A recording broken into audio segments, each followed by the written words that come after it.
Alrighty then, good morning, good evening, good afternoon, good whatever time of day it happens to be for you. My name's Michael, I'm the Dead Aussie Gamer, and welcome to Twitch Plays City of Mist, our City of Mist live play, where we get to play with you guys as the main character of our adventure. You guys are taking on the role of Charlie, who is, of course, our non-binary guitar hero, who is embarking upon an adventure to try and find out who the person who blew up her beloved drummer and one of her best friends named Reese. And this sordid tale has been taking us all around the city as we have slowly but surely begun to uncover the variety of different mysteries surrounding this very bizarre attack. We've gone from, of course, the downtown area where we were supposed to be playing in a battle of the bands, all the way into Chinatown, where we met Kiki, our brand new friend, and of course host to the spirit of an ogre. Before making our way down into the industrial district to find the particular car bomber who had designed and created the variety of different explosives, some of which were used in the bombing of Reese, yes. Now, of course, we have caught the bomber themselves, and we have found their code book, but instead of trying to figure out how to break this code, because that's not our skills, we've decided to break his legs and bring him to a friend of ours to hopefully get to the bottom of our investigation and and see what we can find out. But more on that later. First of all, of course, guys, I want to take a quick moment to thank our sponsors for the show, which is, of course, Hero Forge. Hero Forge, which allows us to make these amazing and incredible pieces of art that you can see on screen there. Not only can you make them through the Hero Forge builder, but you can also get these characters 3D printed for your very own use. So if you, like Charlie, for example, you can go and check out the code for Charlie, or you can request the code, and yeah, you can have a 3D printed model of the character for yourself back at home. So there you go. Now, what else do we have for today? I think that's it. There isn't really too much there. And I guess the last thing that we're going to throw in here is that you guys are the sponsors, the biggest sponsors of this show, because, of course, you guys are donating not only your time, but, of course, your valuable attention to ensuring that we keep playing this game. So, if you guys want to keep this game going, then say hi in chat, talk, yeah, just let me know that you're there. Basically, because that's just kind of how this particular game works. If you feel like supporting the channel a little further, then consider donating to the channel, for there are a number of different ways that you can influence the game and give Charlie a leg up on their journey. Starting off, of course, with $5. If you donate $5, you can give a power token to Charlie, which gives them a +1 bonus on a check that they make throughout the game. For $10, we will give Charlie a loot box, which will allow them to find a very, very useful item or thing during their investigation that'll help them out. And for $20, we can juice them up. This allows them to change the game. Now, the way that changing the game works is, let's say, for example, a door happens to be locked. Changing the game is without checks or any of that sort of stuff. We can take juice and we can use it to make it so the door lock is, let's say, rusty. So it's very easy to break. Let's say that there are a bunch of dogs that are chasing after our character. We can use juice to say that, yes, these dogs are chasing after us, but they're scared of loud noises, and we can add and remove tags to situations in order to help us out. So that's what juice does for us.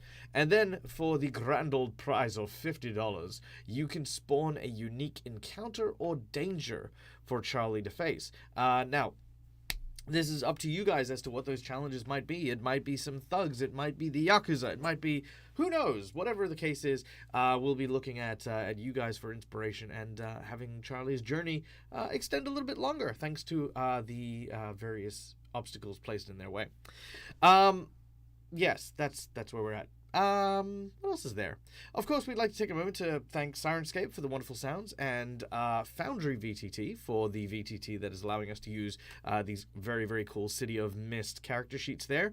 And on the note of the character sheets, that's what I've been missing. I've been sitting there going, what have I forgotten to say? What have I forgotten? Let's tell you guys how to play the game. So, as I mentioned, you guys are in the player seat here and are deciding what Charlie says. As we go through today's game, you guys decide what Charlie will say and what Charlie will do over the course of the adventure. If you have something you want to say, type it in chat, and I will, if it's appropriate, I will say it. If it's not appropriate, obviously I'll vet them as they come in. And then if you want to do something in particular, write it in chat as well. If we have too many different ideas of what Charlie would like to do, we'll put up a Twitch vote. You guys get to vote on which one that is, and we go with that plan. Every check that we make revolves around the moves we take, which you can see over on the screen there. We have changing the game, facing danger, hitting it all with all we got, sneaking around, convince, going toe-to-toe, investigating, and taking a risk. These, gotta keep buffering today. Oh no! That's okay. Just check the chat real quick, and hopefully that'll...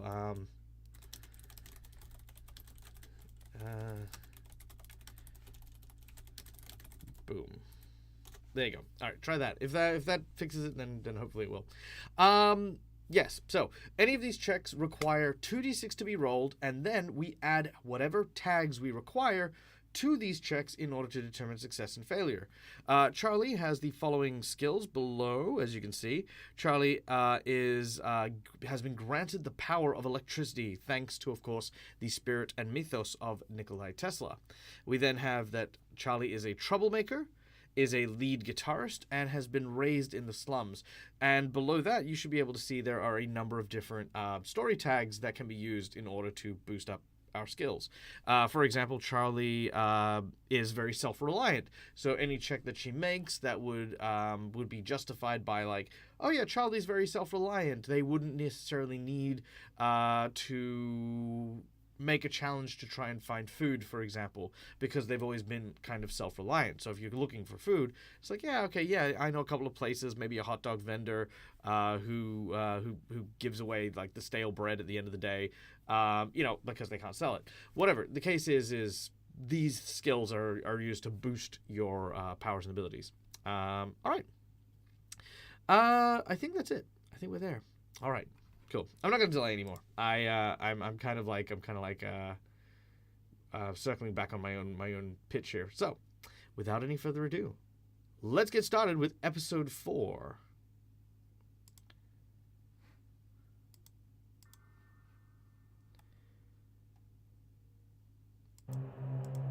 All right. Our journey picks up in a very, very small, rather unassuming looking pizzeria. This place has been abandoned for quite some time.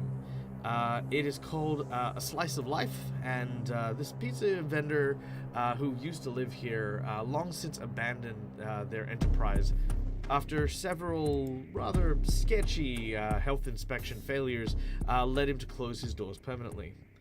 Ever since then, this pizzeria has kind of been boarded up and closed, except for a few individuals who kind of use it as like a little hangout for teens and drunks.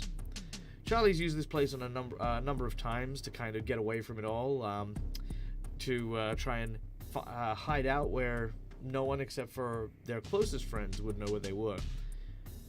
As Kiki and Charlie enter this kind of like old abandoned pizzeria, there is the smell of cigarette smoke and a single figure seeming to stand in the dark. He is there looking over a table with a single solitary light flickering from what looks to be a kind of like a portable lamp kind of thing.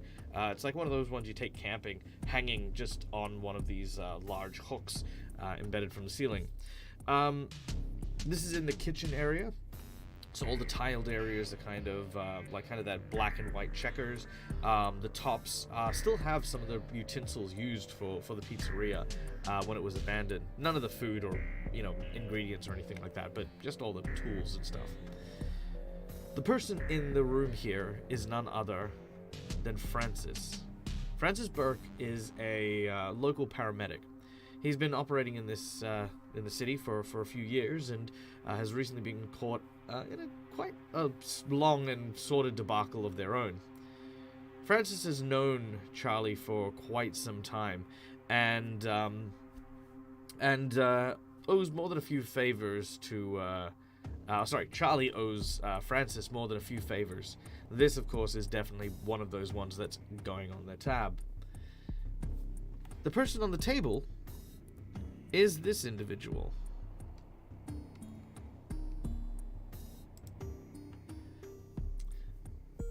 A rather lean but rather well-built individual wearing a kind of a portable gas mask and goggles. They lie on the actual sort of steel tabletop with what looks to be a broken leg that is currently being splintered. This is the bomb maker. You didn't really get his name, I don't think. Maybe. I don't think you got his name. Let me just double check the notes here. Oh, it was Flint. That's right. His name was Flint, but you didn't get his real name. Yeah. So this is Flint. Flint makes bombs for a living, and Flint apparently was the one who had made the bomb that took out your friend Reese. Charlie walks up with a kind of determined look. So, what's the verdict, Doc? Is he gonna make it?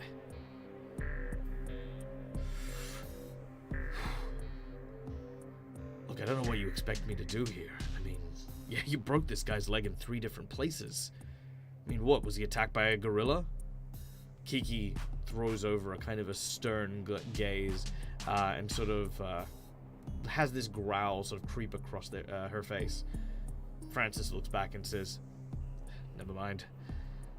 Look, I'm already in enough hot water as it is, and if they catch me here helping you... Yeah, look, don't worry about that, okay? Look, what are they going to say? You maliciously helped this person with your first aid? I don't appreciate the sass, Charlie. I'm doing you the favor here, alright? Yeah, alright. My bad, Doc. Look. It's Reese. Francis continues his work, very quickly using a makeshift splint and some stolen bandages to try and treat the broken leg. The soft moaning of Flint, who is still unconscious, is the only few words that kind of escape from his mouth. At this point, also, Francis has taken off the mask and has put a kind of a, not a gag, but it's like a, it's something so he doesn't swallow his tongue or doesn't bite down and, bite his tongue. It's just kind of like just set into his mouth. Francis turns and says, yeah, I heard about Reese. I'm really sorry, Charlie. I know that you two were close. I heard he's doing better, though. Yeah, look, doing better is all right and good. And I ain't a doctor like you. Not a doctor. Paramedics. Very different. Yeah, whatever. Look, I ain't a doctor, and I'm not going to sit around the waiting room twiddling my thumb waiting for something to happen, alright? I'm going to do something. I'm going to make sure that whoever did this is going to pay. He's going to regret ever doing that. Kiki sort of walks over and, sort of puts her hand, like, kind of on Charlie's shoulder. Kiki agree. Eye for eye. Francis says, yeah, well, you know what? An eye for an eye just leaves everyone blind, okay? You can't just run around the streets beating up people that you think might be involved. Oh no, this guy's involved, alright, Frank? This guy knows exactly what we're looking for. We're looking for the person what set up this bomb. Because they're not only after Reese, they're also after Kiki. And we need to stop this person, one way or another. Well, why don't you go to the police, says Francis. Surely they can help. Charlie says, what? What are those blue bastards going to do for me, hey? They're going to take one look at me and go, oh, it's just gang violence. Youth kids doing your things. I've heard this story my whole life, alright? And it's not a tale I want to tell. I want to make sure that the story that gets spun is, don't mess with the pigeon wranglers. Don't mess with me. Francis tightens the band-aids around the leg. Alright, well, look, that should do it for now. I'm sorry, Charlie. This is the best I can do. Okay? Here, look. Francis takes out his wallet. He pulls out about $30 and hands it over. Look, it's not much, but get yourself something to eat, okay? Try and maybe he flips in another 20. Maybe get something for your friend as well. Yeah? You girls look like you... sorry, you guys are looking... It's hard. What do you say for a plural in this case? You people? You... Use? Alright. You and Kiki look like you've had a long night. Here. Take these. Get yourself something. Alright, first question of the night. Do we take Francis's generosity? Do we have anything else we want to ask Francis before he leaves? Now, Francis, again, is a doctor, but he has taken on the role of a paramedic. He knows a lot about medicine, and has definitely patched up Charlie on more than one occasion. He's offering some money to, obviously, allow us to go get something to eat if we want to. But, of course, money goes a long way, and we don't have to use it for food. Question, do we take the money? Do we ask him anything else? What do you guys think? Let me know in chat. Hey, welcome back, Myth. We're just deciding what we're gonna do. Francis has just has fixed up Flint's leg and is offering money. And this is also the last chance to sort of say anything if we want to. I use guys to refer to everyone in case of gender, but that may be originally. Yeah, see, Creative Garden, I kind of do too, but it's kind of weird because that is guy is obviously very masculine. It's just it's interesting. I say hey guys, like what's up guys, like yeah. I was just wondering if there was something. All right. Alright, I don't see any protesting to taking the money, so for now Charlie reaches in and will accept the $50 from... Here we go. So we're going to accept $50 from Francis, which gives us $100 there. Okay.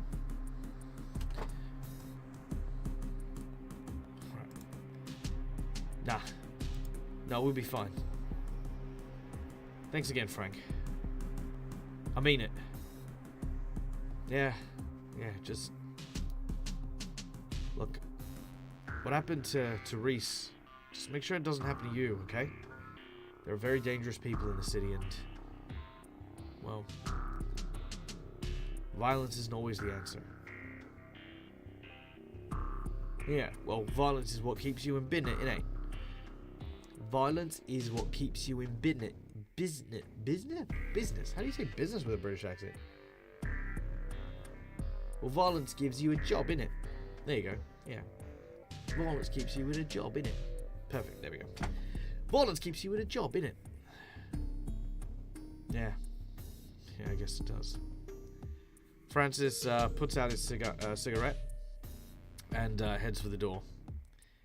He heads out into the streets and disappears into the night. Alright.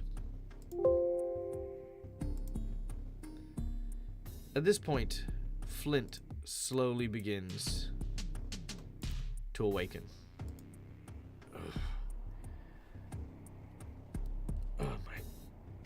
My head. What the? He looks at his arms and legs, still tied and bound.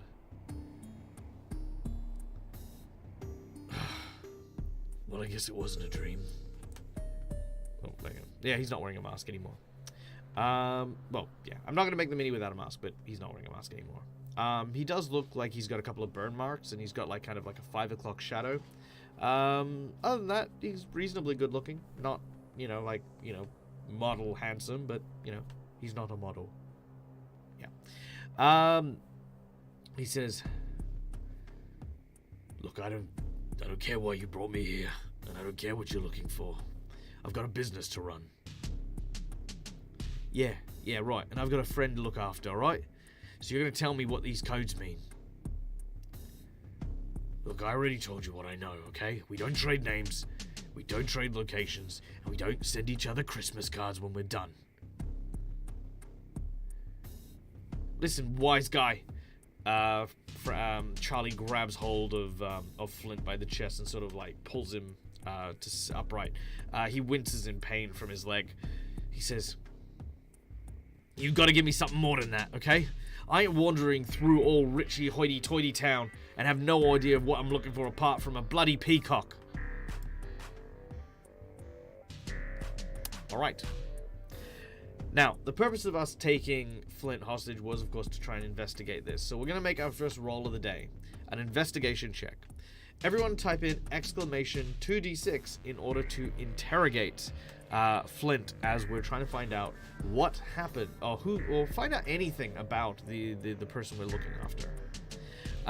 We're going to add in born criminal, stubborn, and self-reliant. So we're gonna add a 3 to this. All right, throw out your checks. Let me know what you guys get.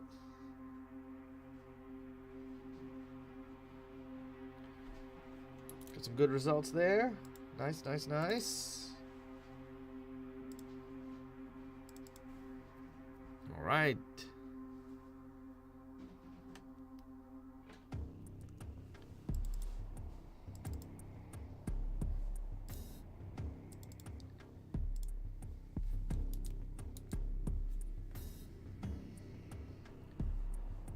Okay, let's roll this up. 1, 2, 3, 4, 5, 6. Last calls for anyone who wants to make their checks. Alright, here we go.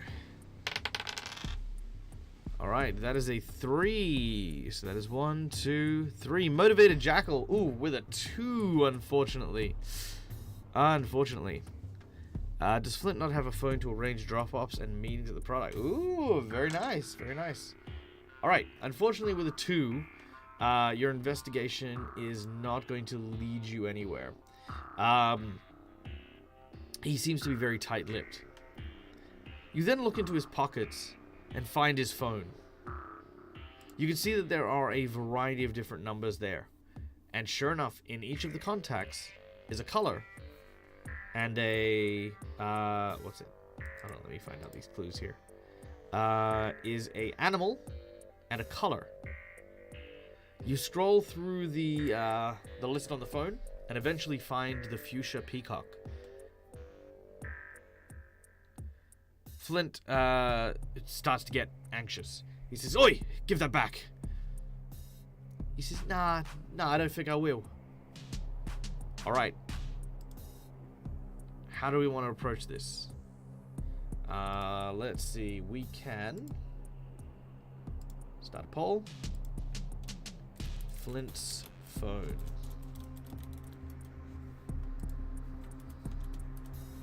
Force Flint to call client. Call client ourselves.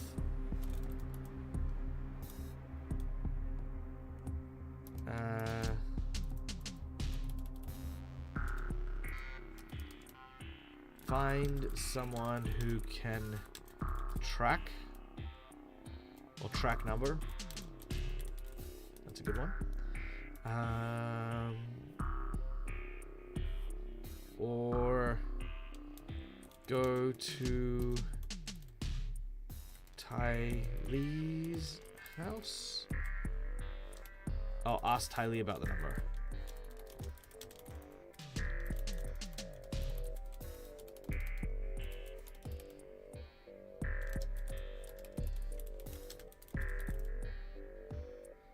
Alright, so there we go. We've got 3 minutes on the clock. Take your votes.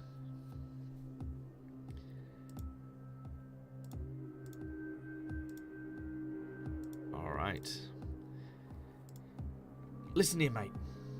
I'm only interested in that one client. I don't care about all the rest, alright? As long as you give me a name of this contact, your little business is safe. Otherwise, I'm gonna be turning you into the cops just the same as everyone else. And tell them what?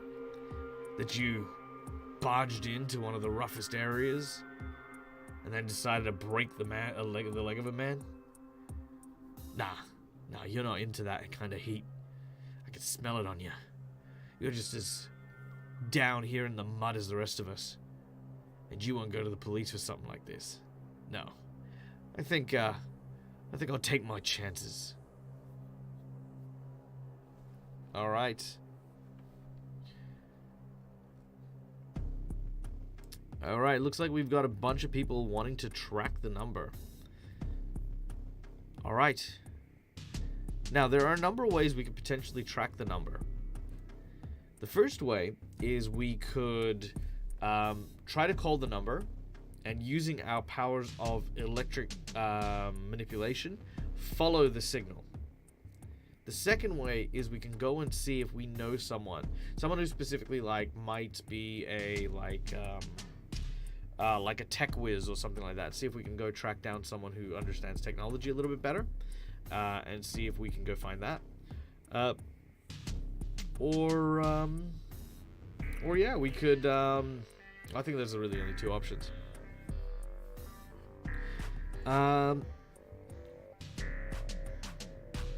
Well, maybe we'll just call him here anyway, eh? Not like you're going anywhere. And let's just hope that they don't have caller ID on or anything. He remains tight-lipped at the statement.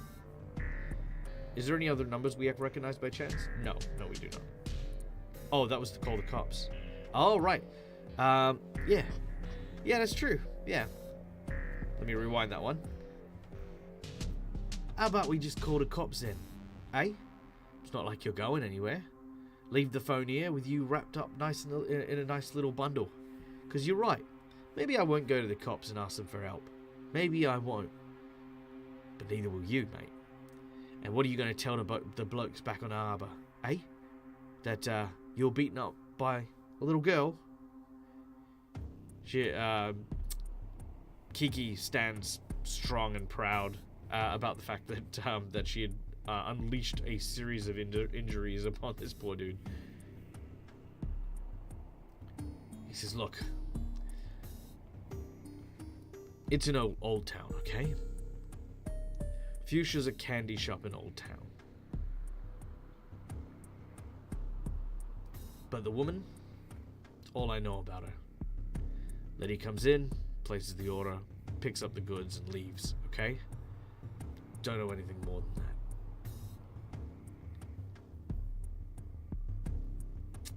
Alright.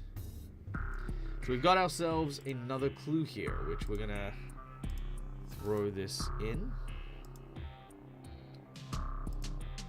Clue. Flint. Testimonial.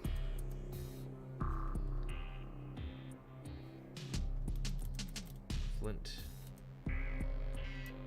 Fuchsia. Candy shop in Old Town.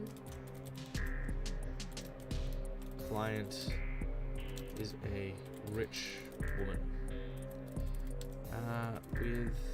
With blonde hair. Yeah. Alright, there we go. So we have our testimonial, as it were, for another clue. Alright.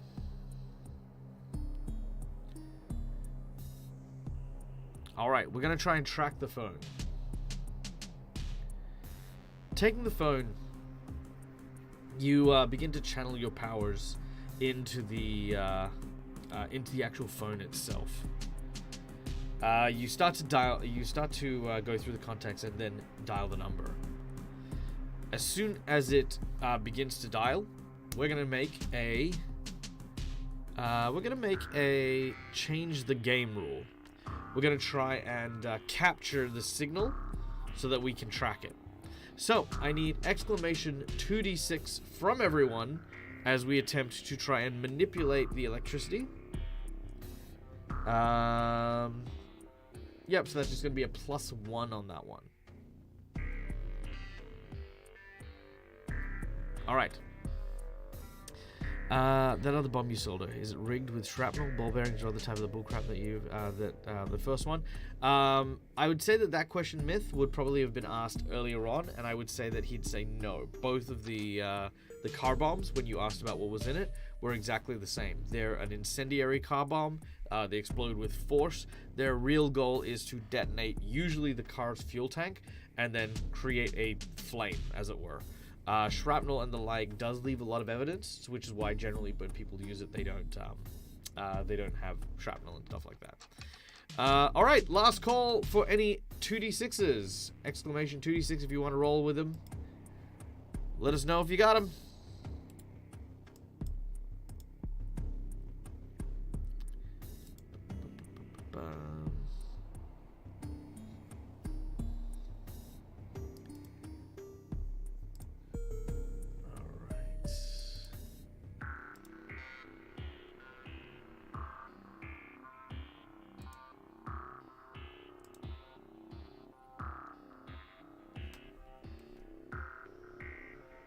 Okay, here we go.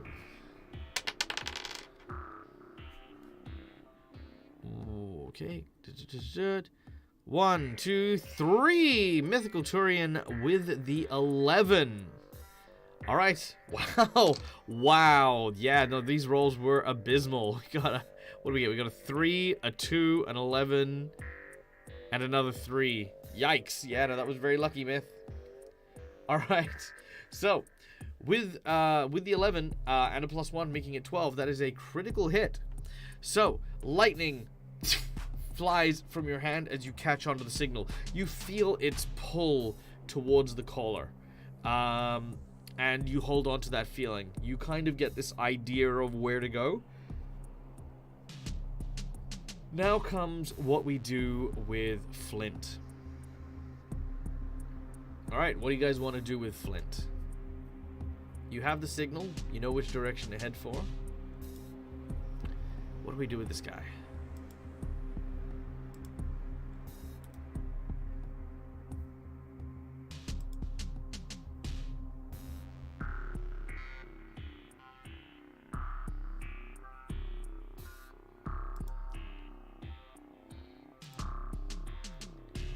What do you want to do with Flint the Bomb Maker?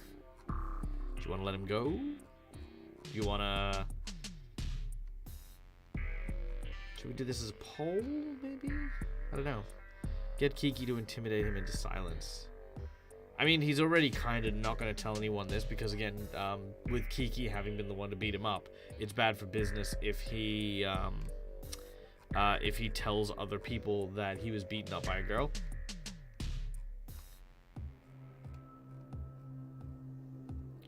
Be kind, call an ambulance. His wounds have been treated. Francis has properly set his legs. He's, you know, free to, well, he's able to go and move along.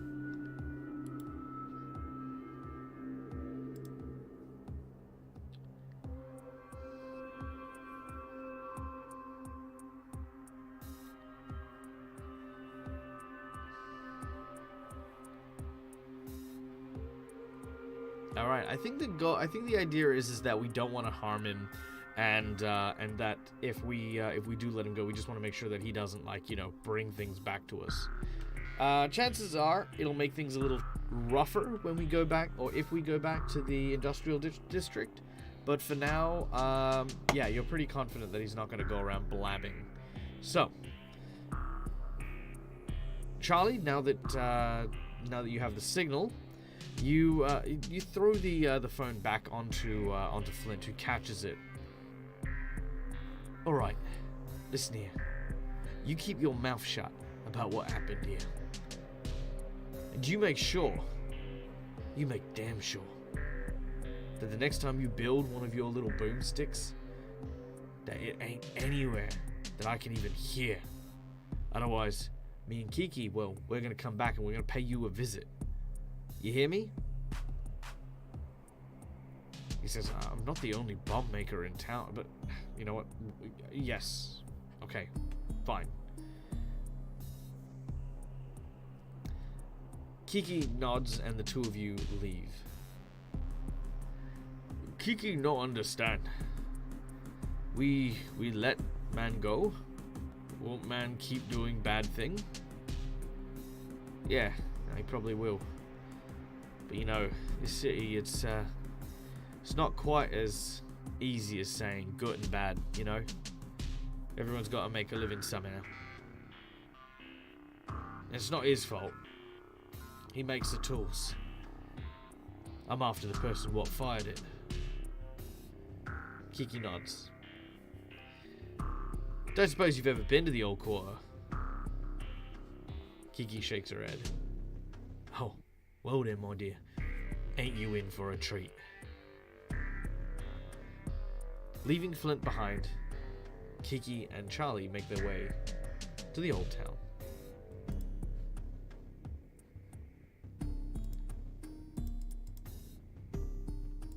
Alright.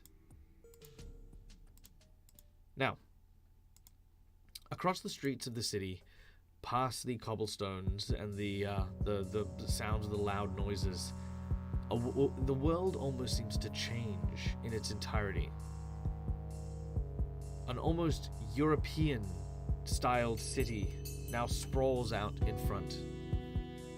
What looks to be very old and ornate buildings, landmarks of a historical town that once founded the first building blocks of the city that now reaches the skylines. But here in the old town, the buildings themselves have been preserved. Very few having been upgraded and renovated, some of them still having the same mystique as they did hundreds of years ago. You can see that there are wrought iron street lamps, signposts with, the whole like serving brandy since blah blah blah blah blah. All of these kind of very, very Eastern European styled shops and storefronts line these very narrow streets and narrow buildings. You can see that there are neatly trimmed gardens, well-preserved townhouses on a rising series of hills that stretch out, and it's almost impossible to recognize that only a short few hour away from this place is the actual hustling and bustling of the city streets.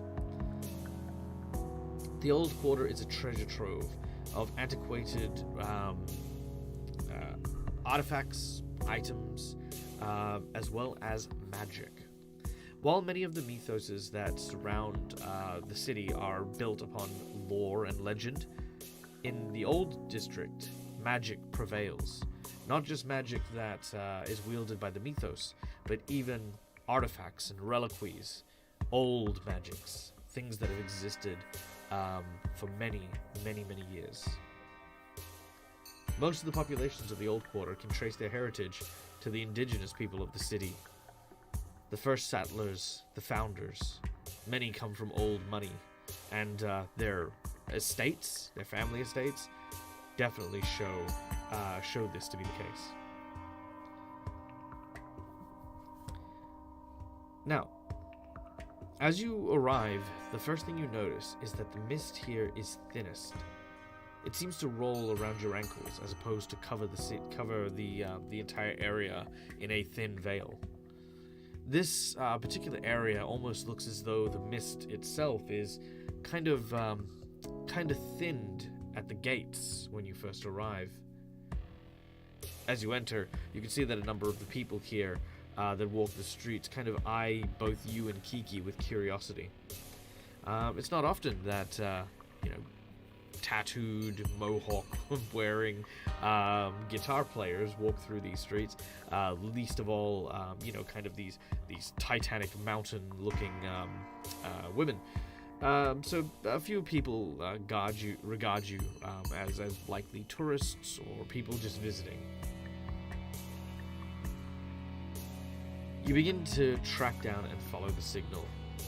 It continues to pull you, leading you deeper into this district, until eventually you find yourself in front of a place forsaken and forlorn. A series of abandoned buildings that seem to have crumbled through some strange, unknown catastrophe. Even the city's history records don't really say much about this place. It is simply known as the Ruin. As you arrive, it kind of looks like once upon a time this may have been like a castle, or maybe a courtyard for a castle. And across the road, you see and recognize a sweet shop.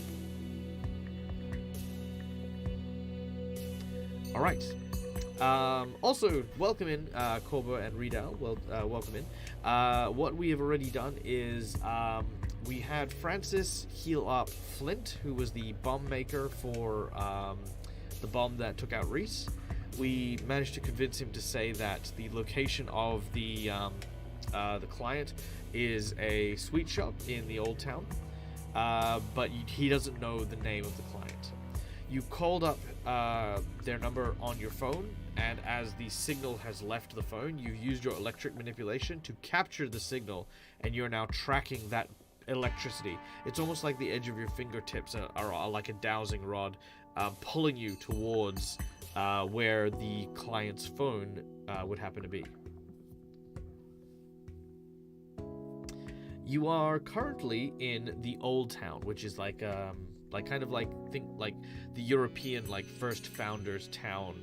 It's at the edge of the city, and the mist is very thin here. And you've just arrived at a place known as the Ruins. The sweet shop you've been looking for is across the road, and it seems to be just kind of like Pop's sweet shop, and it seems to have like a large kind of one of those spiral lollipops that sort of stretches down. And sure enough, out the front are these those like little spiraling like twisty signs. I don't know what you'd call them, but they're like, you see them out the front of barbers and the like, and they've got like kind of like a Twizzler kind of look, and they sort of spin. It kind of looks like the stripe is going downwards. I don't know what you call them. I'm sure some of you know what it's called, and if you do, please let me know in chat. But yeah, there's one of those, and it's a fuchsia colored stripe that seems to just swipe downwards.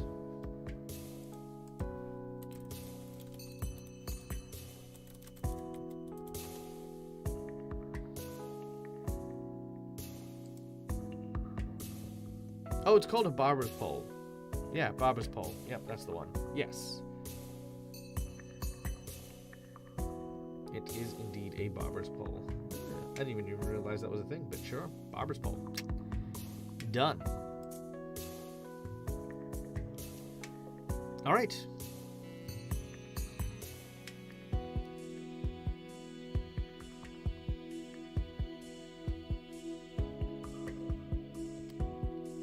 With this being a sweet shop, Flint giving a rough description. Can we go in and buy something as a cover to see if they're on the shop floor without arousing suspicion? Absolutely. All right, come on, Kiki. Let's give this place a look. This is where old boy Flint said that he does the drop off, eh? Maybe we'll find what we're looking for.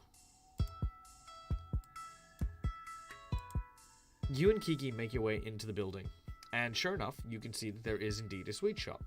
As you enter, on your left-hand side, there is this large bench, kind of an L-shaped bench, with a series of these small, very old-looking Tupperwares that have sort of sticky tape over the top of it, with various flavors of candy that seem to be listed just on each of these. It's almost like a wall of these like plastic jugs. On the counter itself, you can see that there are a few glass jars with candy, with assorted candies in it, bars of chocolate as well, like kind of on a small rack, and you can see that there is throughout the shop various little gumball machines and the like. There are even little gift baskets that are filled with various types of chocolates, sprinkles, and a whole bunch of other stuff as well. Now, the other side of the shop, adjacent, is what appears to be a very small barber. You can see that there are very, very small chairs. You can see that there are very, very low mirrors and the like. It's actually a very tall mirror, should I say. It dawns on you very quickly that this is likely a barber that caters to specifically children and, you know, sort of giving children their first haircut kind of thing. But there are also a few chairs for like older kids and adults and stuff like that. There are a few signs labeled like very particular things, including of course the blue gel that they put all their gear in, like this is not candy, do not drink, do not eat, you know, stuff like that. Yeah, that's what you see. Now it is quite early in the morning. As you recall, it's I'd say it's probably about 7 in the morning now, and you guys have been up all, like, well, I wouldn't say you've been up all night. The period of time between where you captured Flint and where Francis performed the treatment and the like, you guys have had some time to go home and rest, as it were. Now, you know, you're kind of fresh, but the day is still quite early. You can see that out the front there is well, not at the front, sorry, at the counter, should I say, is a rather elderly looking gentleman with a very, very wide mustache, who seems to look in your direction.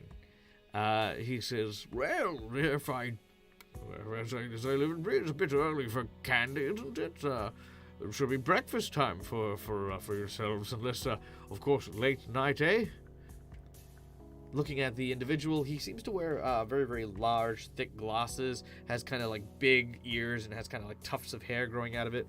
The dude is probably about 5'2", 5'3", you know, not tall, not short, and wears a white shirt with what looks to be an apron with stripes on it. She says, hey, well, look, you know, I've got to go to work, and I figured I'd pick up a bit of a sweetie on me way in, eh? For me and me girl. Oh, well, still a little bit of time before we open, but, what the hell? Yes, no, please, have a look around. If you find something you like, then yes, please, by all means.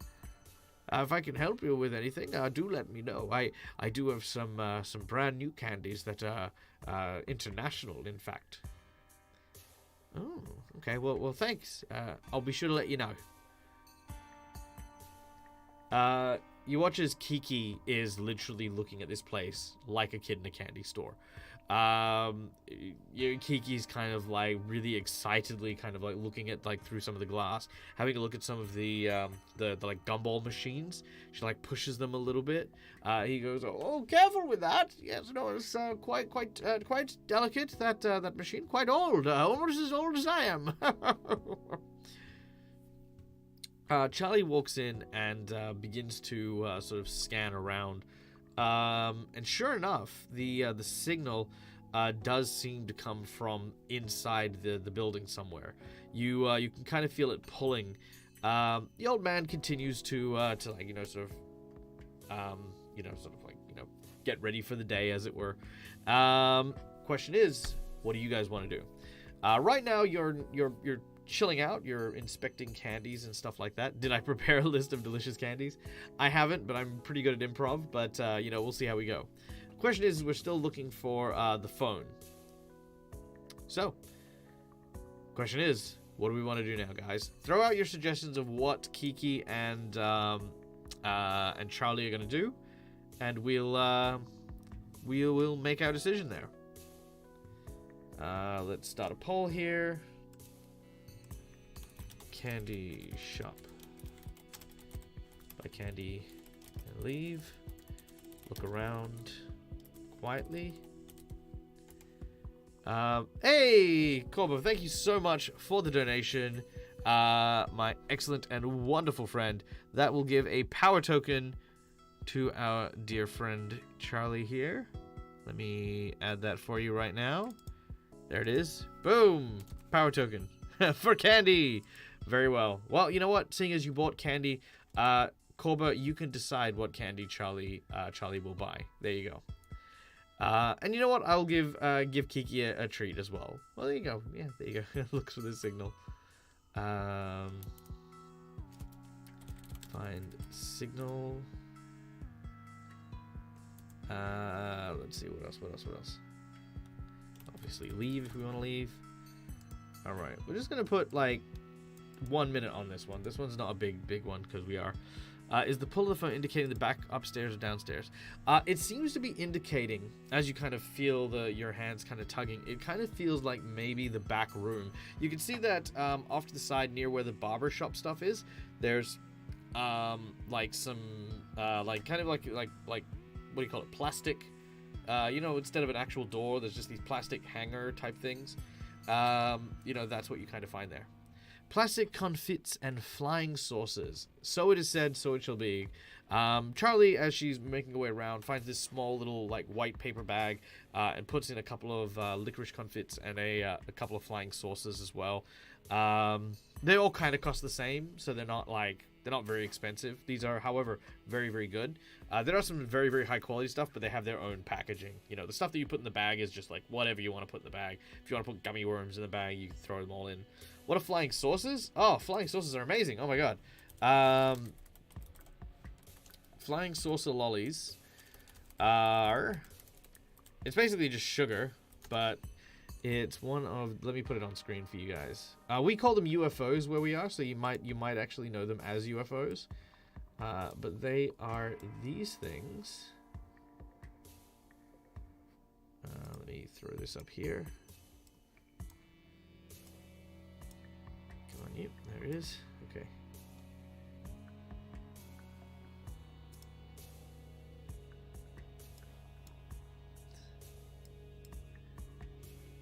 Nope, didn't want to show that one. Let's try this one.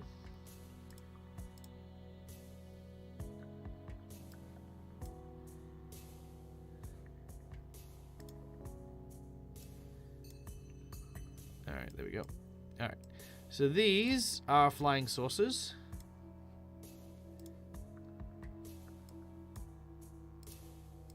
And they come in like these big jars. And they've kind of like got like crispy wafers on the top and then this like sherbet in the middle. Yeah, it's super tasty. I wouldn't say they were my favorite growing up, but they were always a lot of fun. Think Kiki would enjoy a jar baker? Edible paper. Yeah. It's like edible paper. Actually, that's a way better way of describing it.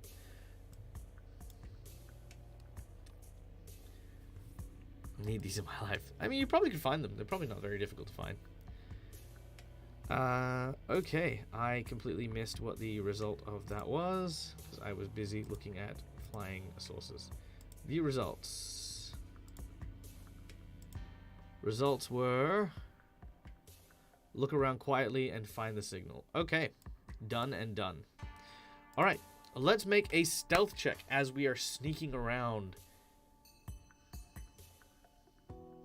Yeah, most candy stores, like specialty candy stores, will actually have them. I would be very surprised if they didn't. All right, 2d6. Let's see it. Roll them dice. Roll them bones.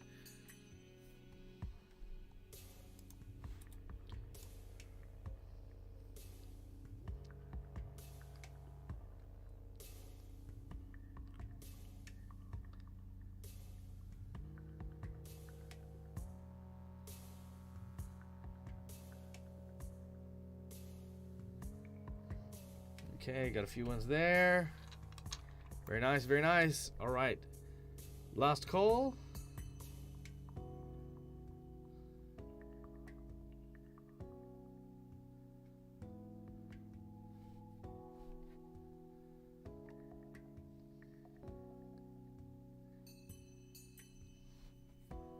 All right. That is 1, 2, 3, 4. Redial with a score of 8 as you sneak around. Okay.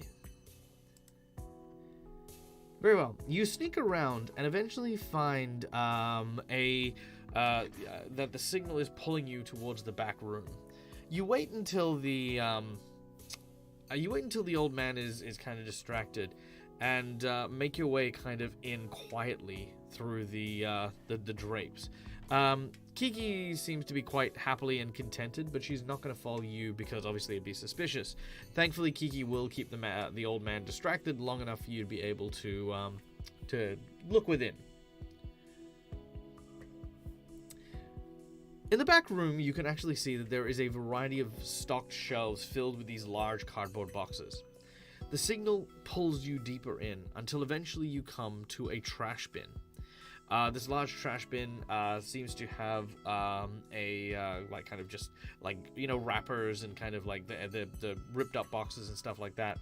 And you begin to rifle through until eventually you come to a phone. As you get closer to it, because obviously you have the signal for the call, the phone starts to... And it's then you realize this is the call phone. As you find your way here, I'm going to have you guys look around. Let's do an investigation check here. Was he distracted by Kiki doing a happy dance? Yes, he was. He was very distracted.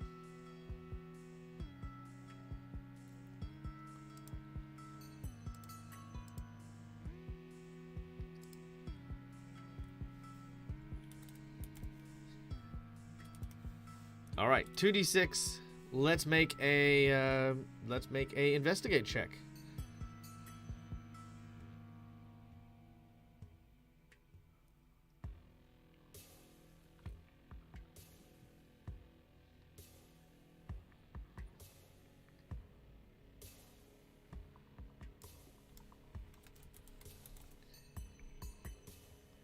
All right, here we go.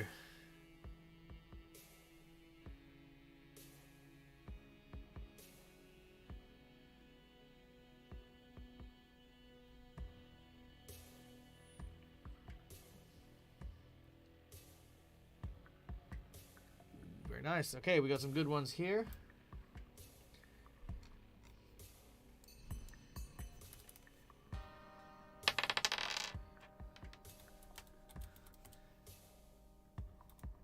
Boom. All right. Apparently can't get higher than a 5 this session. No. Also, hi, Kelso. Good to see you. All right. Here we go. So that is 1, 2. All right. Skalai, unfortunately, that is a 4 on your one. Damn. All right. Unfortunate. All right. We haven't noticed anything in particular. Okay. Which means...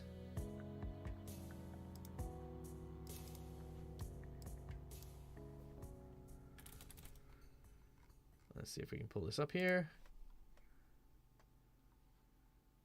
Hopefully this is...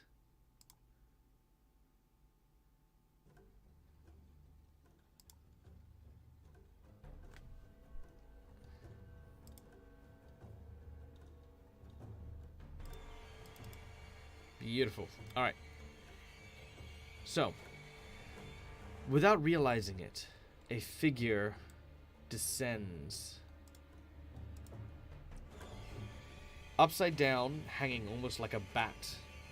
These yellow eyes pierce the darkness and spot Charlie going through the bins. You watch as this almost cloaked figure suddenly descends ever so slightly from the rafters before rotating its body. These large wings unfurl and unwrap its form as it lands with a silent and soft thud on the ground. The creature begins to creep up on Charlie.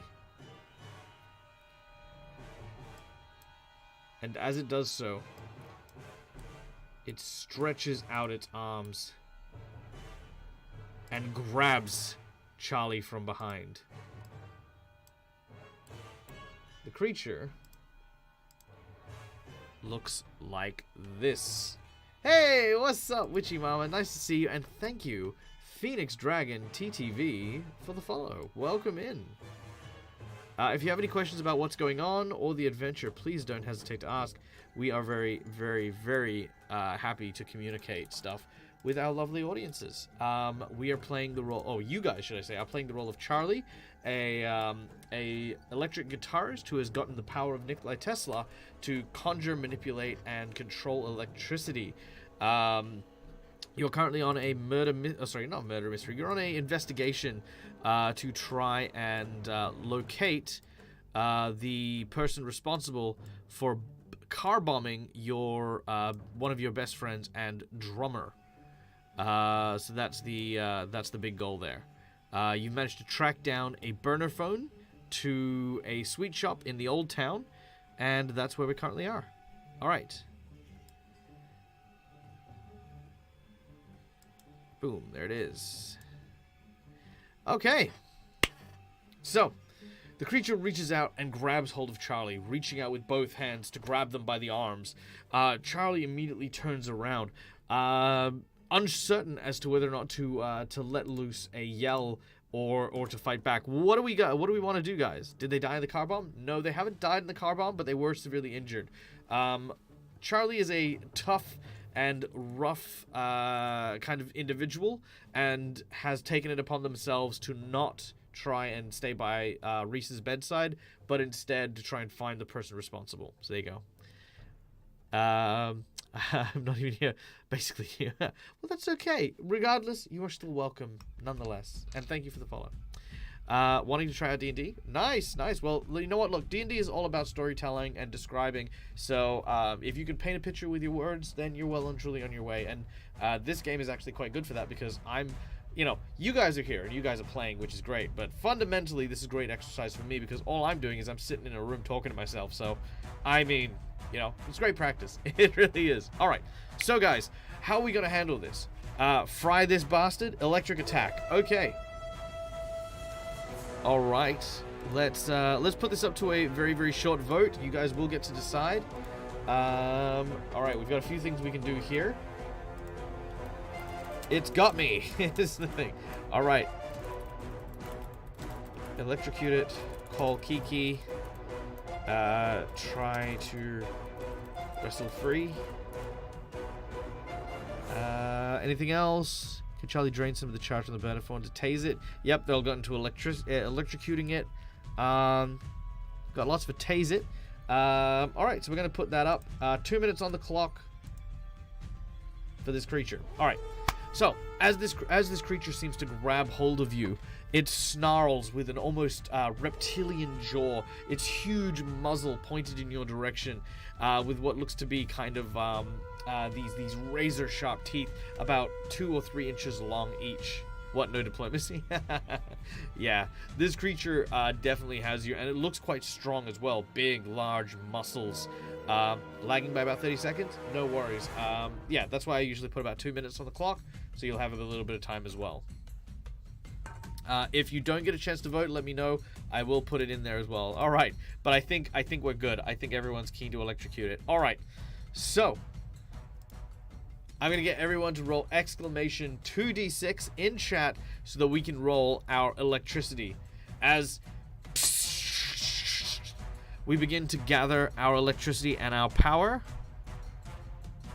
Once again, we'd like to take a moment to thank HeroForge for our amazing artwork.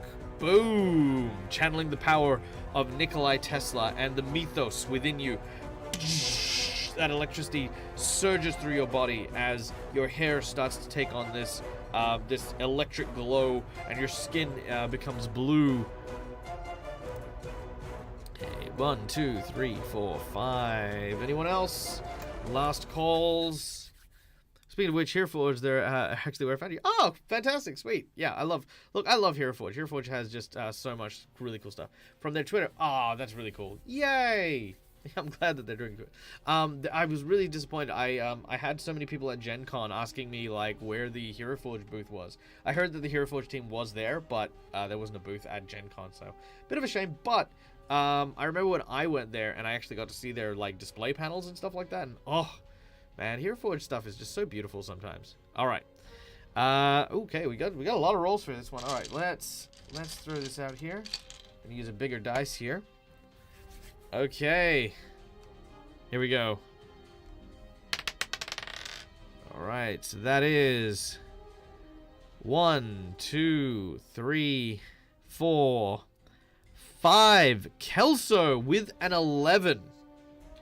All right, now because we're using manipulating electricity, that's perfectly fine.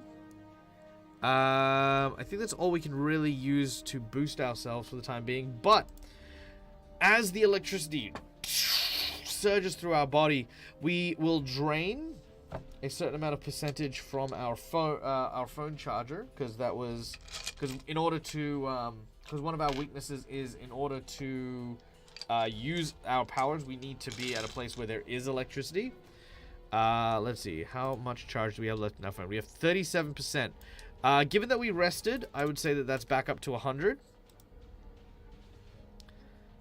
Alright, so we're back up to 100. Because we'll charge that overnight. And let's see how much we drain. We drain 43%. Alright, so we drain out 43% of our cell phone battery as the electricity flies out. By the way, I will give you guys a chance to... I'll leave it on this page for the time being, just so you guys can see what equipment you guys have as well. If you want to take a, thing shot, you can. Our charger of the phone we picked up. Phone is already charged, and the charger is also charged. So they're both charged. Alright. So, as the electricity strikes the creature, there is a momentary flash, and Charlie looks over and says, "Yes, right, you picked a fight with the wrong person." And as that happens, more electricity starts to flow into this creature's body. But as it does, Charlie's eyes sort of change from this confident and cocky look to a sudden look of alarm. As smoke cinders off this creature, it looks up and laughs.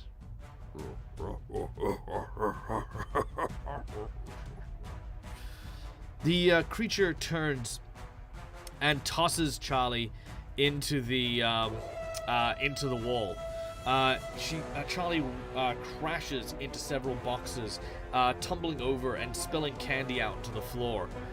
This creature stretches its shoulders and stretches out its wings as it lunges forward. Now, because we got a critical hit with this attack, even though it wasn't effective to do any damage to this creature, we aren't taking any damage from the being thrown. As we fly through the air, we would normally have struck the shelves and the like, but these are metal shelves. So as we fly past, the electricity creates this electromagnetic repulsion that prevents us from crashing into the metal boxes and stuff like that. So we do not take any damage. All right. So with no damage and us being flung across the room, we find ourselves standing face to face with this as Charlie goes, "Oh, all right. Well, that's a new one. Hey, Kiki, reckon I can get a hand back here?" Phoenix Dragon, no worries. Thank you so much for hanging out with us today. We hope that whatever you do it well, you do it successful, and may your days be filled with adventure. We will catch you next time. Alright. Kiki will come in. However, I think Kiki will come in after a round, because obviously the creature is going to try and do something here. You watch as it lumbers forward, at first on two legs, but you realize that with its wings and made of stone and its large horned helm, it seems to be too top heavy, and it ducks down and eventually starts to gallop, almost like a gorilla or a wild boar, as it uses its big, heavy arms to pull itself across the ground. It ducks its head down, crashing into a few barrels of what look to be red rock candy that scatters on the ground and heads towards you. Is the old man gonna follow Kiki? I mean, who knows? Right now, I mean, it's a dangerous situation. All right, Charlie is going to try and defend themselves and face the danger. So you're gonna try and resist getting rammed into this thing. Sweep the leg. Well, we might be able to sweep the leg. We'll have to see. Let's go with 2d6. Face the danger. Let's find out what's going to happen. Now, facing the danger, what are we going to do? Our electromagnetic shield will not protect us from this. Neither will any of our troublemaker stuff. Nor will our training materials. Nor will the struggle. Yeah, this is just a dry and dirty one here. Okay. Roll them 2d6s. Let us know what we get.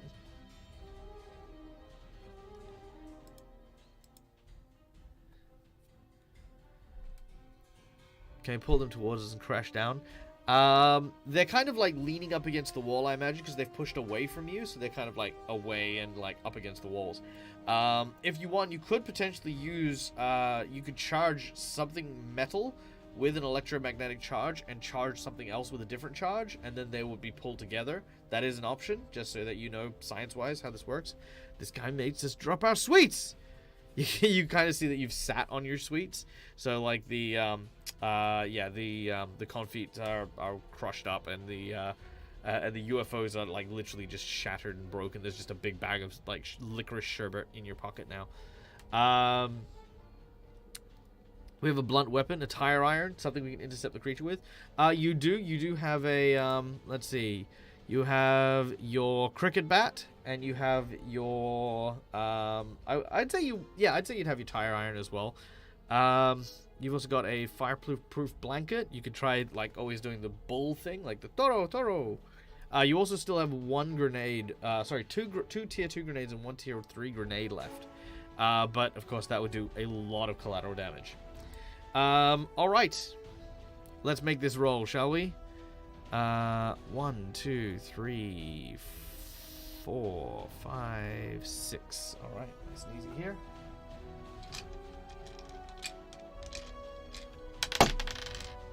All right, that is 1, 2, 3, 4. Kelso with the 7. 7 is a single success, which translates to when you use this ability, you will roll blah blah blah blah. On 10 plus, you fend off and take none. On 7 to 9, you take the status, but with a -1 tier. On a miss, you take the full stats. Okay. So, because this individual has rammed into you. Alright, let's sorry, I just lost his stats. I'll be back in a moment. Well, I'm still here, but I'm just gonna very quickly.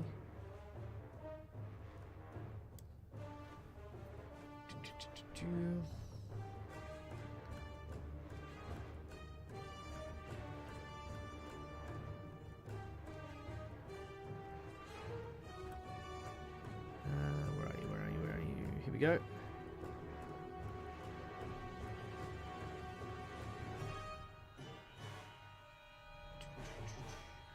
Page 147. There it is. Alright, cool. Yep. Okay, I got it. Alright, so he is going to give... Wow. Oh, he's going to... Yeah, okay, so his is a tier 3. So he will ram into you, and as he does so, crashes very heavily against your chest, giving you a broken rib. Broken rib. Tier 2. Alright. So, keeping in mind, for injury's sake, if we ever get to injury 5 of any kind, we will fall unconscious. If we get to injury 6, we are dead. So that's what happens here. Okay. Yeah, and 7, 8, 9 would not help us if we used that, so... If we had a little bit more, we might have, but yeah. Let's go Shaun of the Dead of this thing with the cricket bat. Made, so need budgeting, tire iron. Yeah, okay, cool. Let's go cricket bat then. Okay. Looks like we're going to try and wail on this dude with the cricket bat. So, now, at this point, Kiki will come in. So, it'll go Charlie, then Kiki. So, Charlie, taking out their baseball bat, they rush forward. The electricity in their feet, sort of allowing them to kind of move quickly and get back up. With cricket bat in hand, taking this bat, swings across to hit the face of this creature. All right, 2d6 on go toe-to-toe with this creature. Aim for its eyes. With a cricket bat, I mean, you could try. It's got like kind of those heavy ridges that you'd see on most creatures with that. I mean, I don't think you could thrust. If you had a piercing weapon, I'd say yeah, maybe, but no, not necessarily with a bludgeoning one. All right, 2d6 as Charlie gets up. Charlie says, "All right, that's a pretty good one. I think you busted up one of me ribs. Let's see if I can return that favor and bust up that pretty smile of yours. Charlie rushes forward. Baseball bat. I mean, not baseball bat. Cricket bat. Whoosh, aiming for the face. All right, that is 1, 2, 3, 4, 5. Let's see if we do this. All right, that is 1, 2, 3, 4. Corp. Oh no, Corp. That is a 2.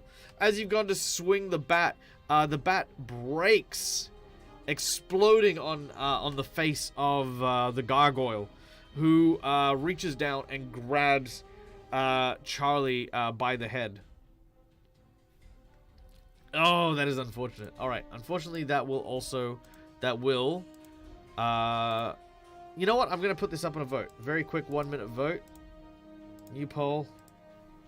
Smash. Break. Bat. Charlie takes damage.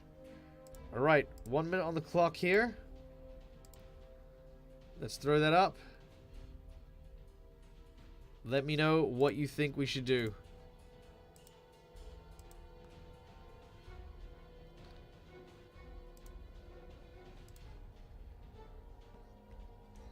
What do you guys think? Splinters get in his eyes?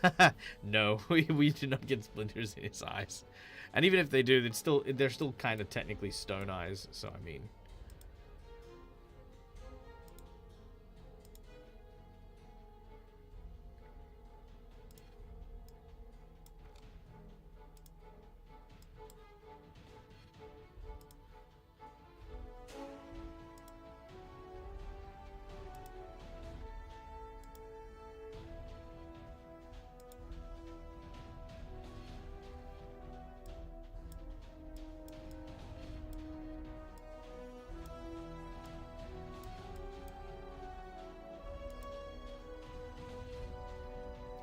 Alright. Knew it. Wood against rock doesn't work. Tire iron's made of iron. Yep, that's true. True. Maybe that was all it needed. Alright, break the bat. Okay, so we're gonna break the bat. Alright, so the bat shatters against this dude. Let's just take that off the list here. So cricket bat is now broken. Okay. Alright. At this point, Kiki rushes in.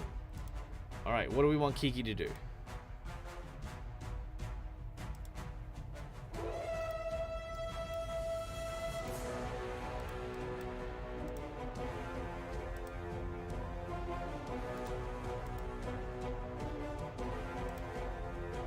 Alright. What are we gonna go with Kiki?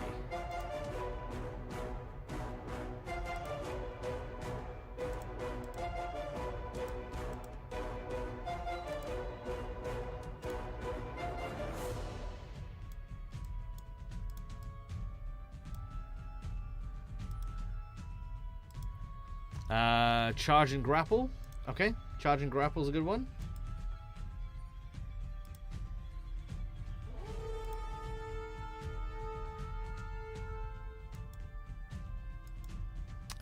Like the grapple idea. Liking the grapple idea. All right.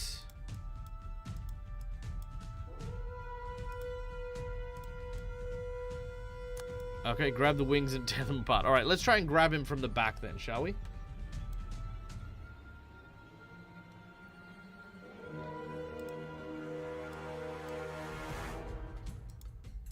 All right, so let's get everyone to roll 2d6. Actually, no, because we do. Yeah, no, that's not what we do. We do something else. One moment while I just get this up and running. Where is it? There we go. Kiki. There. Boom. There it is. All right. Okay. Charging in, Kiki rushes over. Use the candy to glue him and hinder his moves. Yeah, that could be it. So Kiki's got superhuman strength, bulletproof skin. Her strength increases with the more drunk she gets. She's protected by the Yakuza. She's got giant stature. And she's got her own turf. Okay. So, going toe-to-toe. Alright, let's see how Kiki does. Kiki is going to increase by... Hang on, let's see. Can I...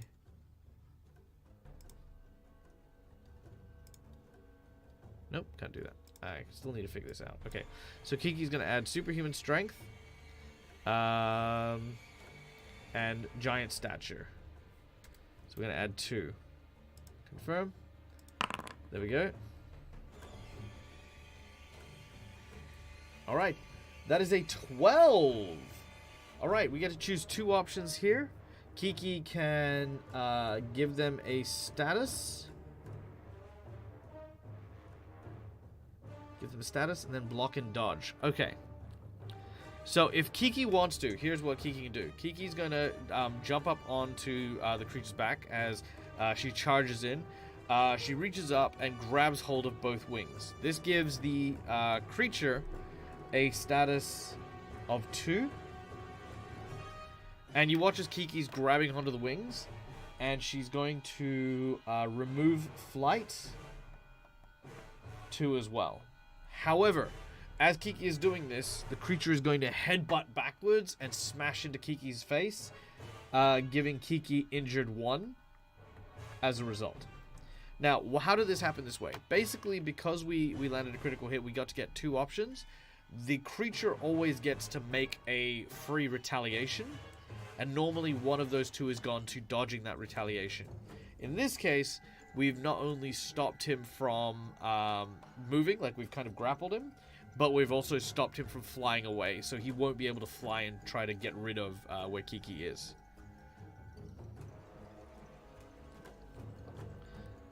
It's very early in the day, we're going to be stuck with drinking all day. Not necessarily, it depends on how clever you are about it. I mean, like, drinking, like with most alcohol, you do need to maintain if you want to keep that up. Alright.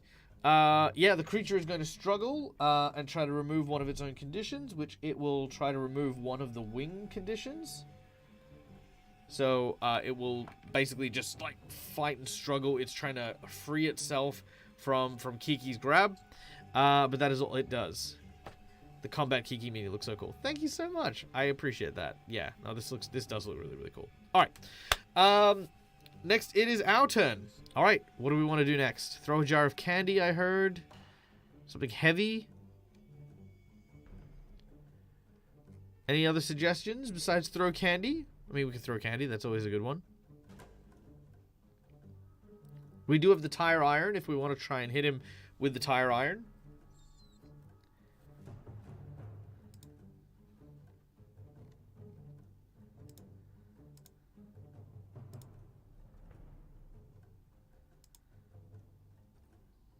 So Kiki's got him right. Can we slowly walk up and say, "Look, it looks like you broke my ribs, Sunshine. Let's see what of yours I can break." Then attack him with the giant tire line. I love that. That's amazing. All right, smack him with a gumball machine.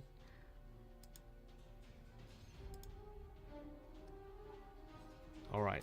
We got a few things here. Let's All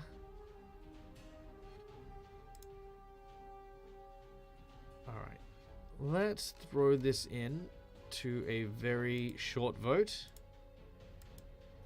New poll, attack, throw, candy, hit with candy, hit with tire iron. Alright, 1 minute on the clock. Bam. There it is. And while we're doing that, everyone can roll exclamation 2d6, and we'll do that attack for whichever the thing is. Just the heaviest thing we have at our disposal. Maybe he's allergic to candy. We don't know. Yeah. Could be anything. Could be anything. Alright, we got lots for the tire iron. Alright. Get those 2d6s in.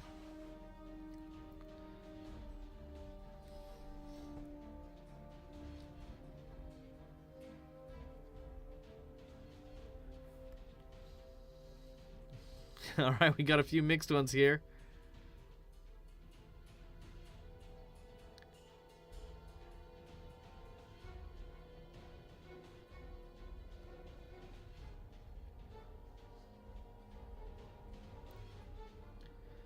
Alright, here we go. Alright. Hitting it with a tire iron. 1, 2, 3, 4, 5, 6. Motivated Jackal with a 5. Let's see, what can we add to this? Charlie is hitting with the tire iron. I'd say no, because you're pinning. I'd say you get a +1 because he's being grappled. Definitely that. I think that's a 6. What we can do is we can use one of the power tokens to knock that up to a 7. Anyone have a problem with us using the +1 for that? Stubborn because we're fighting with a broken rib.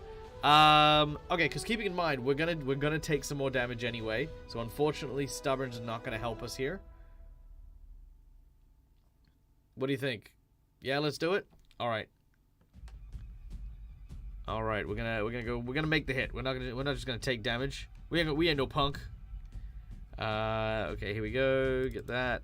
All right, so thank you, Korba, for the power token. That leaves us with 1 power token remaining, and that will allow us to hit. All right, so we are going to injure him. Let's see, where is it here? I got my notes. All right, go toe to toe. You get them good, giving your opponent a status with tier equal to your power. Your power is currently 2. 1 because you've got the tire iron, 1 because you're holding, 1 because Kiki is holding. So that is 2, which brings him to 4, meaning that 1 more injury and he is going to get knocked out. All right, we then go to Kiki. All right. Kiki is going to continue going toe-to-toe. Let's see if Kiki can hold out. Superhuman strength. And giant stature is still in play. So we're going to give that a +2. Alright. This one is a 9. So she is going to take damage. Alright. So what does Kiki want to do? Here's the catch. Does Kiki want to avoid the damage, or does Kiki want to try and keep him pinned? What do you reckon? Let's go 1 in chat for take damage, 2 in chat for avoid damage. If we take the damage, we get to keep him pinned. However, he might knock us out, maybe. Well, he probably won't knock us out, actually, no. He will injure us, but he won't knock us out. Alright. Take the hit, take the hit, take the hit. Alright. Okay, beautiful. Alright, so Kiki wraps her arms around and restrains him even further. He lashes out and once again knocks his our heads back. You hear from deep within this stone creature, "Release me." And Kiki will take another injury. Alright. At this point, the creature will get a go. Because Kiki is restraining, Kiki now has to attempt to face the danger to avoid getting hit by this dude.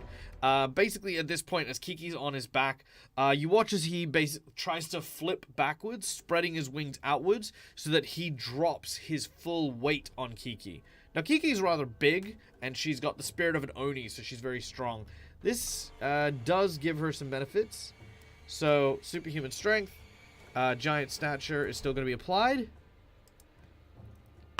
Ooh, that is a 9. So that is going to put her on to injured 3 with 1 tick. Alright. Injured 3, 1 pib.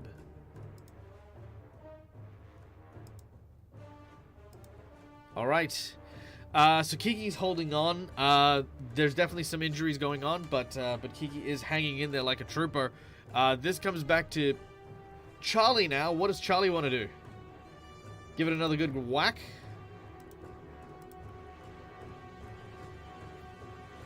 So is Kiki pinned? No, Kiki is pinning this guy. So as Kiki has been, as he's sort of thrown his body back and landed on Kiki, Kiki's kind of twisted and rolled him out the way. So Kiki's still just kind of between these two wings, kind of grabbing onto the wings and pulling them back. Laugh before you knock him out. Alright, let's see how that goes. You take out your tire iron and once again step up. You say, hey, this is... Oh, actually, you know what? I got a really good one. Everyone, exclamation 2d6. Whack, you say. Very well. Whack it shall be.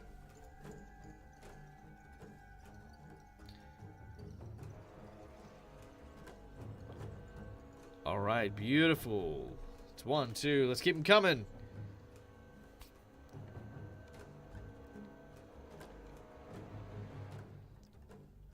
One, 2, 3. Alright, last calls for the exclamation 2d6s. Roll them in, roll them hard.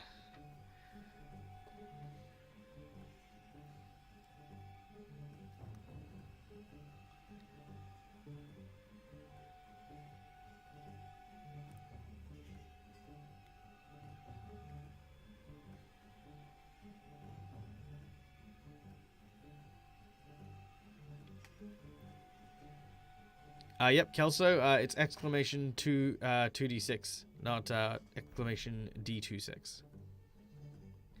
I'll still add you in the same spot. I'll just add it per post. We'll see.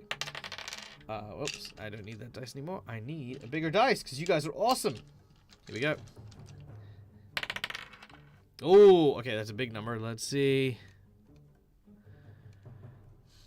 All right, that is 1, 2, 3, 4, 5, 6, 7. Kelso with the 6 is gonna miss by a hair's breadth, unless we use that last power token. Do we want to use that power token? Yes or no? Let's throw them in there.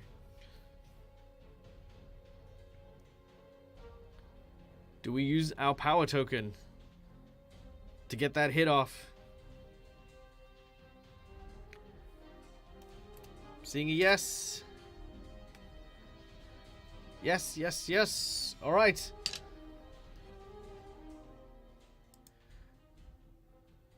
All right, the power token comes in. Charlie steps up with the tire iron and laughs as they come up with an idea. Grabbing hold of what looks to be a really, really large gumball from one of the machines that have been kind of knocked over.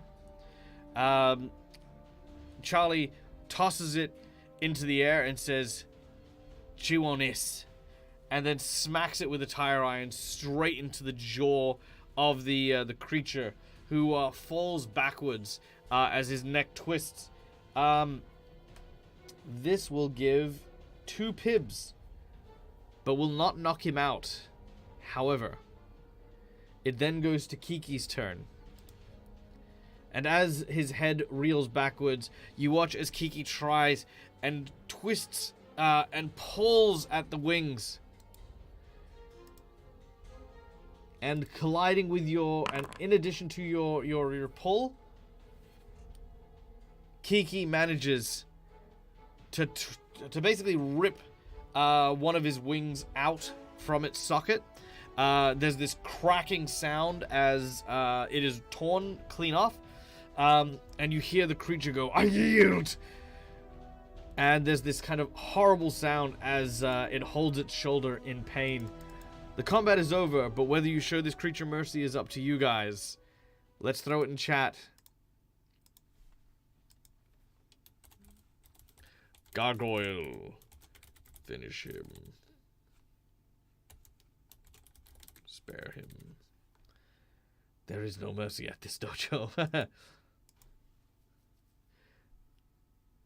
Alright.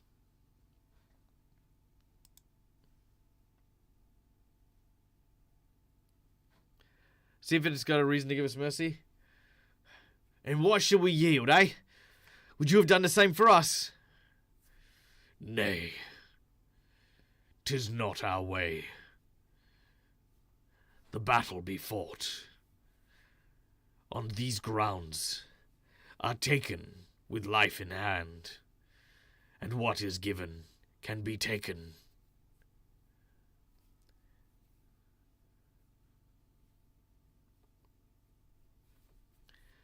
All right, well, then maybe you could tell us about this. You show the phone. He says, "'Tis a device, I know. A phone, 'tis called among the walkers of the day." Yeah, real smart. Whose phone? You gesture over at Kiki, who then pulls again. He says, "I know not who, but I was here, protecting the noble sweet shop. 'Tis a device belong to the Dumont, methinks. She cometh, and I recognize her and her house and its seal. She bears no ill will towards the shop, but you I do not recognize. Thus questions I had, but formidable you were in battle." All right. We have 5 for spare him. He says, "Well, next time, why don't you pick on someone your own size?" Looking at Kiki, who is actually almost, not including the wingspan, is actually bigger than the gargoyle.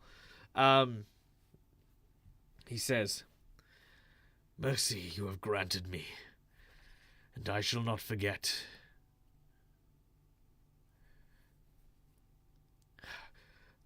You spit on the ground and walk back. "You alright, Kiki?" "Me fine." Okay, yep, Kiki is injured with 3 with 1 pib. So yeah, Kiki's pretty injured, you're pretty injured. Let's see. Yeah, Kiki's slightly more injured than you, but yeah, there you go. A life debt. Can you say who it was?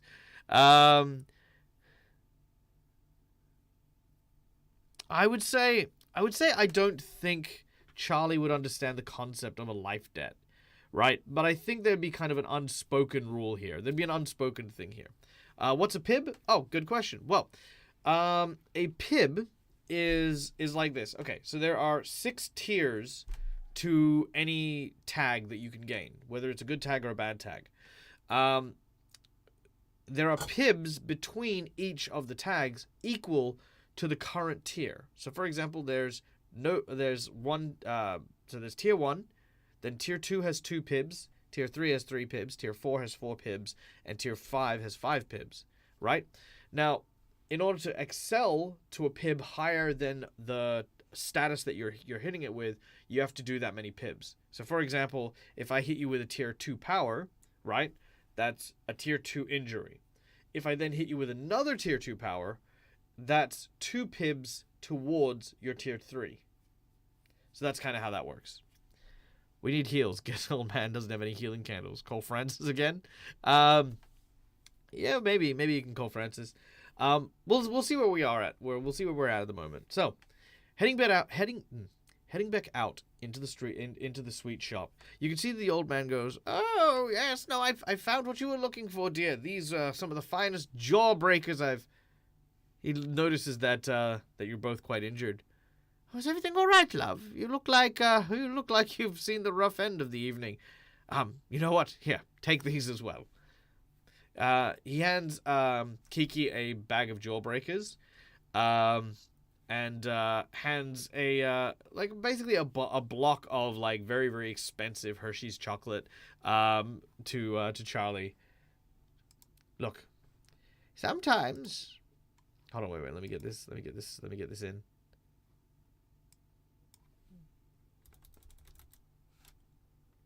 Hold on.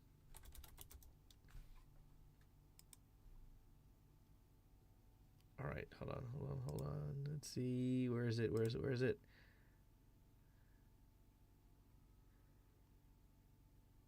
Okay, here we go. He says, "Now, you see, sometimes life can, get you down. It can make things seem harder and more difficult than they would. The sun starts to rise over this area of the city. But it's important to remember that no matter how bad things can get, something as simple as a block of candy is always going to be sweet and treat you kindly. And you watch as Charlie sort of realizes that this is the first time anyone's actually given candy. Normally they've stolen candy or kind of taken it. And this old man kind of seems to just look really, really pleased and pleasant against the morning, the sounds of the morning as they rise through the streets. Kiki says, "Thank you. You very nice man." Kiki seems to calm and take the bag of sweets. Charlie says, "Old man, listen, about the, oh no, don't worry about it. My friend's more than capable of helping me clean up. But, I could tell when you came in that you've not had it easy. But don't worry. As I always say, a little bit of candy can go a long way. And, to be sweet to people, well, that's what's really free, isn't it?" Is it back in the inventory? It should be back in the inventory. No, get out of here, you cricket bat. Okay. Candy, chocolate for Charlie, jawbreakers for Kiki. There we go. Saved. Done. All right. With that, you head back out into the streets and return to the matter at hand. The gargoyle on the inside mentioned someone by the name of Dumont. Let's do an investigation check. Exclamation 2d6 to try and figure out who the Dumonts are.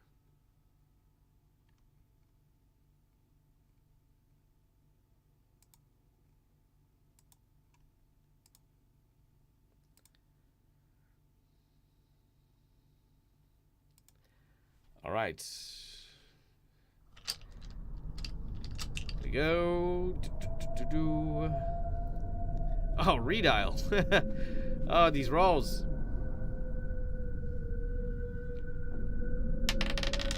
Oh, nice and easy. That is number 1. Skulai with a 7. All right. Your investigation reveals a crucial bit of information. The Dumonts are... Let me read this out here, rather than paraphrasing. There we go. Alright, the Dumonts. Here we go. Alright. The Dumonts are considered to be blessed and cursed here in the city. Some days it is hard to tell which. A powerful family within the Old Quarter, the Dumont bloodline is as old as the city itself. But a well-known secret is that within their heritage, within their lineage, is that of gypsy blood, as well as that of nobility and royalty. Perhaps this was, once upon a time, the source of the Dumont's problems. They are rich and influential beyond even imaginings, capable of manipulating the higher rungs of politics within the city, as well as some of the lower reaches of the underworld. Most Dumonts are recognized by a gray pigmentation on their skin, something that is prevalent more openly in ones who have more of the Dumont blood, those more closely tied with their true heritage. Some simply have large pieces and chunks of this kind of discolored gray skin, very vitiligo kind of style, or those who are almost purely gray, almost giving them a vampiric look. There is not much to know about them beyond their mansion estate within the Old Quarter. You know that these individuals are as dangerous as they are charming, and you know that they have had lots of dealings in the past. This is a different turf to the Chinatown people, but you know that they are definitely involved with, I guess, keeping the peace within Old Town and the influence of people such as Kiki's organization of the Yakuza. Looking out into the distance, you then hear the sounds of a bell tolling.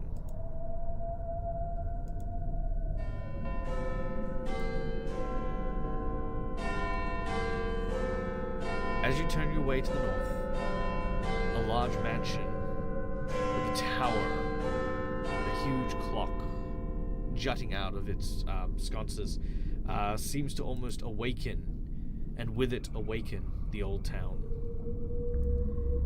It is here, to the sound of the bells, that we end today's session.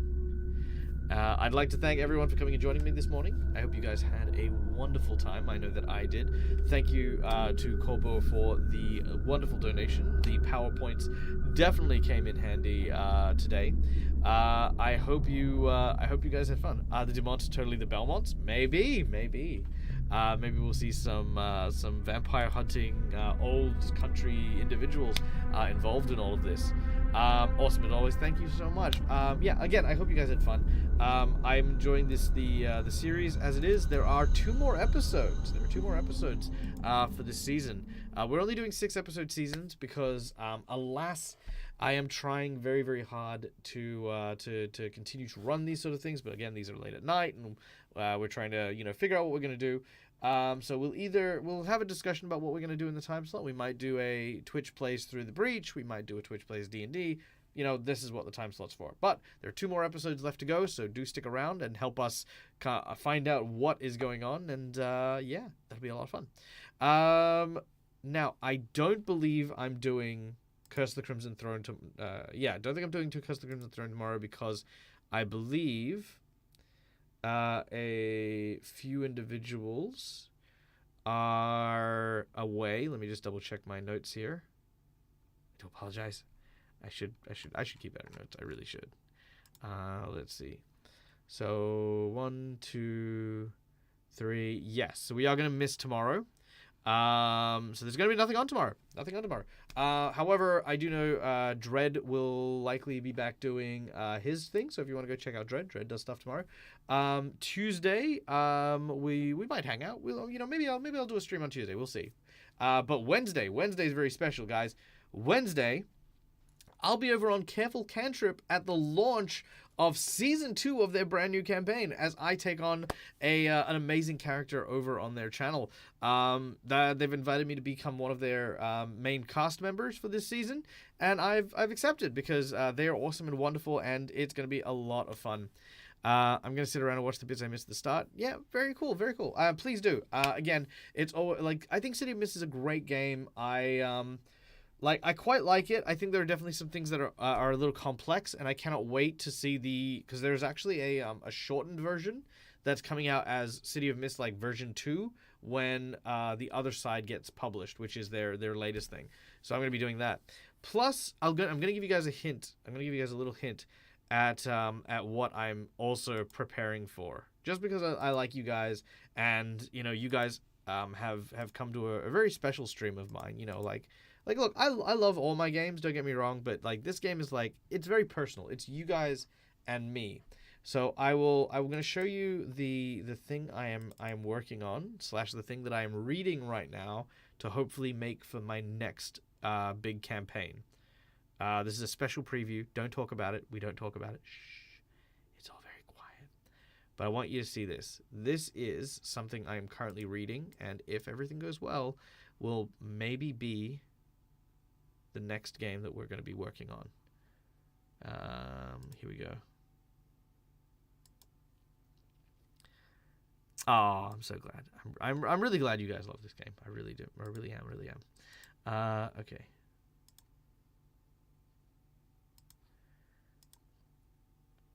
Here we go.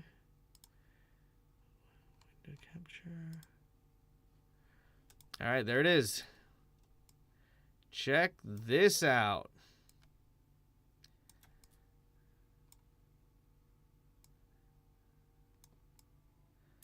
All right, so I'm currently reading through this book by Hit Point Press, Project Bruno. Yes, that's it. We're going to refer to it as Project Bruno. I'm reading through this project right now, and with any luck, this will be my version of Wild Beyond the Witchlights that I'm going to be working on. It'll be a mix of very comic, very horror, very Dead Aussie Gamer style of stuff. And I'm going to see who I can do. So, obviously, as you guys know, Sirens and Silver came to its end last week. So that series is now completed for now. And the next one I'm looking at doing as my all-star game will be likely this game here. And that's all I can say. That's all I'm gonna. That's all the little teasers we're gonna give. But of course, you know, like I said, I need time to prep games and do things and blah blah blah blah blah. So I want you guys to get excited about what I'm working on and know that, you know, even though I'm not necessarily on all the time like I usually am, there's always stuff being worked on. Also, games like this help me fundraise for those games. So, you know, all the donations and all the things like that go towards me having enough startup to go, hey, artists, make me some stuff. And, hey, performers, here's some money for your time. Please, thank you for coming. So, really, stuff like that is thanks to you. You guys who support my channel, who make sure that, yeah, I can just keep doing this. So, it is greatly appreciated. And it also helps all of your favorite content creators as well, because, like I said, they all get a cut of, you know, participating in these games, including, of course, but not only including Robert and Dread. So yeah, never not working, always working, guys. All right, and of course the people who I know that I think I was talking to Phoenix Dragon earlier on, who was looking at getting into D&D. Guys, if you are looking at getting into D&D for the very first time, consider dropping by our Discord, having a chat. If you at Dead Aussie Gamer me, usually I can help with a lot of questions and things like that. And it's also a great resource. Lots of people in that community who are chatting, having fun, getting to know one another, talking about not only the games that I run, but also about how to help each other through your own games. Discord will likely be going through a bit of a change sometime soon as I try to find time to consolidate all my stuff. So look out for that as well. So lots of cool stuff happening in the near future. All right. I think we're done. Let's see. Who are we going to go and raid? We're going to go raid Mandari probably. But let's see if there's other folks out and about. Who is doing stuff today? Who's doing stuff today? It's... No, Mandari's at Gen Con. So there is no Mandari on today. Which means... Should just make fun of her. Should just be like, where are you? Freaking get into it. Oh, Sarah's table. Let's oh, we can't raid Gen Con TV. I think they closed it. Let's try to raid Gen Con TV.